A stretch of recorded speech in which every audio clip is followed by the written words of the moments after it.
첫 번째 주제는 박 대통령 39명의 추가 증인 신청 탄핵 기일이라도 받았나 라는 주제입니다. 현재 이 탄핵 임용 결정이 이말 3초가 될 것이라는 예상을 비웃기라도 하듯 박근혜 대통령이 무려 39명에 달하는 추가 증인 채택을 요구하고 나섰습니다. 국가와 결혼했다며 오직 국민만 생각한다던 대통령. 그래도 아직은 대한민국의 대통령인데 박근혜 최순실 게이트로 13주 연속 엄동설한 속 촛불 집회를 이어가고 있는 국민들의 피로와 새까맣게 탄 속은 안중에도 없는 모양입니다. 한 라인으로 속전속결 진행된 국정농단에 우리 국민들은 국회 탄핵안 가결, 헌재 탄핵 심판, 특검 수사 등 전공법으로 맞서고 있습니다. 혹여라도 길어지는 일정이 재기의 기회를 엿보기라도 하는 것 같은 혹여라도 길어지는 일정에 재기의 기회라도 엿보는 것 같은데 박 대통령은 꿈도 꾸지 마십시오. 헌재가 박 대통령에 대한 마지막 예의로 39명 중 6명의 추가 증인에 대한 변론 일정을 잡은 듯합니다. 저들은 저급하게 나와도 우리는 품위 있게 갑니다. 하지만 여기까지입니다.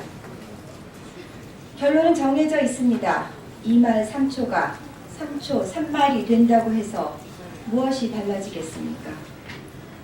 시간을 벌어다 무엇에 쓰려는 것인지 탄핵당하기 적당한 길이라도 받은 것입니까? 다음 주제입니다. 반기문 전 유엔 사무총장, 정치는 외교가 아니다.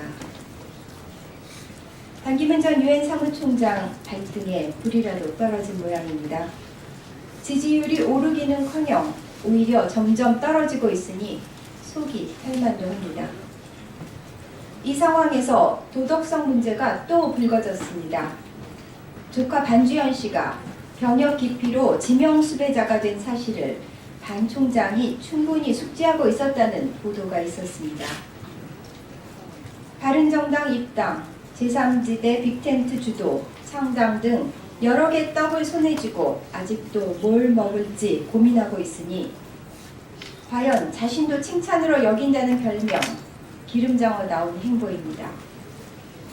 안타까운 것은 떡줄 사람은 생각도 안 하고 있는데 반 전 총장 혼자서 떡진 사람 행세를 한다는 것입니다. 국민의당은 문을 닫았고 바른정당의 메시지도 날이 서 있습니다. 개헌에 대한 뚜렷한 입장도 없으면서 대선 전 개헌을 반문의 명분으로 들고 나서니 누구도 쉽게 빅텐트에 합류하지 않습니다. 창당을 하기엔 내부 분열로 힘이 달려 보입니다. 반 전 총장은 일정이 없어 가까스로 해프닝이 없는 주말을 보냈습니다. 이것이 무엇을 뜻하는 것인지 스스로 돌아보시길 바랍니다. 태풍에는 오히려 고요한 법입니다.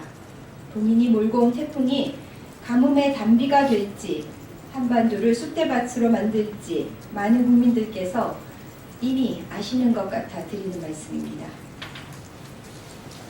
다음 주제입니다.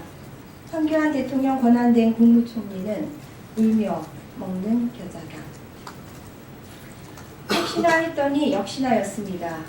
어렵게 숨겨왔던 황교안 대통령 권한대행 국무총리의 용품이 어제 본인이 자청한 기자회견 자리에서 여지없이 드러났습니다.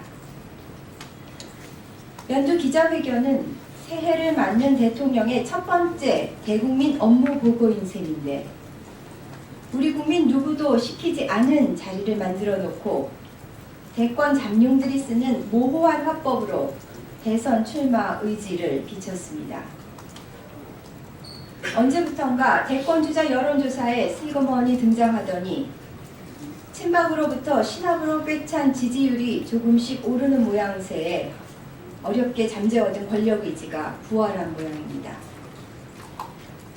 대선이라는 경기를 엄정하게 관리해야 할 황 대행이 직접 선수로 등판하려는 것입니까?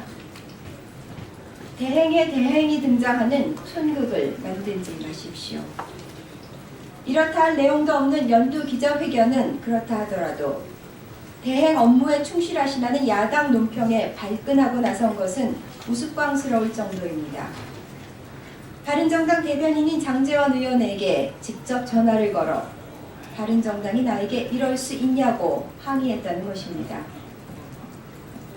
대통령 권한대행이라는 명패가 아무리 마음에 들고 대통령급 의전에 점점 익숙해져 가더라도 박근혜 정부의 2인자로서 작금의 사태에 박 대통령과 같은 무게의 책임이 있다는 사실을 잊지 마십시오. 국민들께서는 울며 겨자 먹는 심정으로 황교안 대통령 권한대행의 일거수일투족을 지켜보고 있음을 되새기십시오. 다음 주제입니다. 대한민국 외교부 차라리 모라토리움을 선언하라. 아베 총리의 망언이 도를 넘고 있습니다. 전범국의 최고 지도자가 피해 생존자가 대한민국과 동아시아는 물론 전 세계에 엄연히 살아 실제하고 있는데도 피해국인 대한민국에 갑질을 하고 있습니다. 이면 합의가 있었다는 방증입니다. 외교부는 12차례 진행된 국정급 협의를 공개하라는 법원 판결에도 항소하고 나섰습니다. 국정급 합의의 이면 합의의 실체가 고스란히 들어있는 모양입니다. 외교부는 부산 소녀상에 대해 부산 동구청의 대응을 물어오자 알아서 하라고 했다고 합니다. 칠레 주재 외교관은 현지 청소년들을 상대로 성추행, 성폭행을 저지르며 국제적 망신을 시키지를 않나. 대만에서는 여행 중인 우리 국민이 성폭행 범죄 피해를 입었는데도 새벽에 전화했다는 이유로 대만 경찰에 신고하라며 나몰라라 하지를 않나. 차라리 모라토리움, 외교 불능 상태를 선언하고 아무것도 하지 않는 것이 낫지 않나 싶을 지경입니다. 과한 제안이 억울하다면 아베 총리의 연일 터져나오는 망언에 이제부터라도 강력하게 대응하십시오. 위안부 합의든 사드 배치든 되돌릴 자신이 없다면 차라리 침묵하십시오. 마지막 주제입니다. 유신시대로의 회귀를 막아야 한다. 유진영 전 문체부 장관이 어제 특검에 출석해 블랙리스트는 김기춘 씨가 주도했다고 분명하게 밝혔습니다. 김기춘 전 비서실장의 입은 여전히 자물쇠처럼 잠겨있는지 모르겠지만 그가 저질렀던 범죄들이 하나둘 수면 위로 모습을 드러내고 있습니다. 김 전 실장이 친정부 단체들에 대한 재정 지원을 지시했다는 청와대 직원의 진술을 특검이 확보했다는 보도도 있었습니다. 이 모든 국정농단이 우국 충정의 결과라는 말입니까?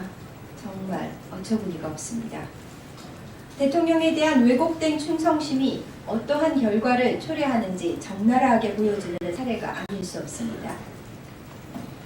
유신헌법의 초안을 만드는 데 참여했던 김 전 실장답게 청와대를 유신시대로 되돌려 놓으려고 했던 것으로 볼 수밖에 없습니다.